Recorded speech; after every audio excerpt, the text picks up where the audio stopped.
মিজানুর রহমান আজহারী সাহেব যদি কোনো জাল হাদিস বলে তাকে কি হবে? কিসের লাখ বলেন যে কোটি কোটি মানুষের কাছে পৌঁছে যাবে। দেখেন উনি একটা পোস্ট দিয়েছে শুধু যে আমি দেশে আসতেছি না, দেশে আসবো, আসার পরে লাগছে আমি আসছি, এই কথাটা লিখে দিচ্ছে আলহামদুলিল্লাহ বলে। তা আমি দেখলাম 2 লাখ লোক শেয়ার করতে মনে হয় একদিনও লাগে নাই, 2 লক্ষ লোক শেয়ার করল, 1 লক্ষের উপরে লোক খালি কমেন্ট করছে, 1 মিলিয়ন লোক লাইক দিয়েছে। তাহলে কি পরিমাণ জনপ্রিয় একটা মানুষ হতে পারে। তিনি ইউটিউব চ্যানেল খুলছে, একটা ভিডিও দেয় নাই, লাখ লাখ লোক সাবস্ক্রাইব করে ফেলছে। মিথ্যা বলতেছি আমি? এত বড় জনপ্রিয় লোক বলতেছে যে আসসালামু আলাইকুম ওয়া রাহমাতুল্লাহি তাআলা ওয়া বারাকাতুহু। কি বলছে বলেন তো? রাহমাতুল্লাহি তাআলা। তাআলা কি পাইছেন আপনারা? আমরা জানি সালামের বাক্য আসসালামু আলাইকুম অথবা আসসালামু আলাইকুম ওয়া রাহমাতুল্লাহ অথবা আসসালামু আলাইকুম ওয়া রাহমাতুল্লাহি ওয়া বারাকাতুহু। মাঝখানে তাআলা ঢুকলো কিভাবে? আপনার মসজিদের ইমাম ভুল করলে শুধু তার আর তার মুসল্লির ভিতরে থাকতো। এই মানুষটা এত বেশি জনপ্রিয় এবং তার খেদমত নাই, এ কথা বললে আপনি মিথ্যুক। তার অনেক খেদমত আছে, কিন্তু এই যে 2-1টা জাল হাদিস প্রচার করার কারণে, ভুল বলার কারণে তাকে ফলো করার মতো কোটি কোটি অনুসারিত বহু দূরের কথা, অন্তত বক্তারাই আছে প্রায় হাজার হাজার।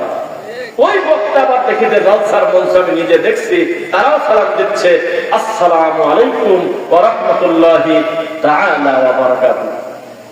তখন আমি বলেছিলাম বগুড়ার জলসায় যে রাহমাতুল্লাহি তাআলা এটা বলা যাবে না। এই কথা বলার পরে আমার ওই ভিডিওটা ভাইরাল হয়ে গেছে কিভাবে আমি জানি না। 11,000 লোক কমেন্ট করছে, 10,500 লোক প্রায় লিখতেছে তুই কাফের, তুই খ্রিস্টান, তুই এত বড় হুজুরের ভুল করিস, তুই জানিস সে মিশর আল আজহার বিশ্ববিদ্যালয়ে পড়ছে। কত জ্বালা, কি যন্ত্রণা করলাম বলেন। তিনি মাতৃভাষায় খুতবা দিয়েছে মালয়েশিয়াতে, আমাদের মনটা ভরে গেছে। ইংলিশে তিনি খুতবা দিচ্ছে, কারণ খুতবা নির্দিষ্টভাবে আরবিতেই দিতে হবে, এই কথা নবী বলে নাই। খুতবা মানে ওয়াজ, খুতবা মানে বক্তব্য, খুতবা মানে ভাষণ, যে ভাষণের মাধ্যমে মুসল্লিরা সংশোধন হবে, ঠিক কিনা? কিন্তু এই দেশে এসে তিনি এই সত্য কথাটা যদি মুখ দিয়ে বলে দিত, আমি মিজানুর রহমান আজহারী বলছি, তোমরা মাতৃভাষায় খুতবা দাও যাতে ইমামের কথাগুলো তার মুসল্লিরা বুঝতে পারে, 5টা ভুল সংশোধন হয়ে যায়। আর খুতবা হবে 2টা, জীবনেও নবী 3টা খুতবা কোনোদিন দেয় নাই, সাহাবীরা দেয় নাই, তোমরাও 2টা খুতবা দিতে। আহারে, এটা গালিগালাজ না, হিংসা না, তার প্রতি আমাদের ভালোবাসা, আমাদের দাবি। উনি যদি মুখ দিয়ে কথাটা খালি লিখেও দিত, ফেসবুকে যদি কলম দিয়ে, লক্ষ লক্ষ মানুষের সংশোধন হয়ে যাওয়ার সুযোগ ছিল কিনা? কিন্তু আমি এত কথা বলতেছি, আমার সামনে আপনারা কয়টা লোক বসে আছেন বলেন?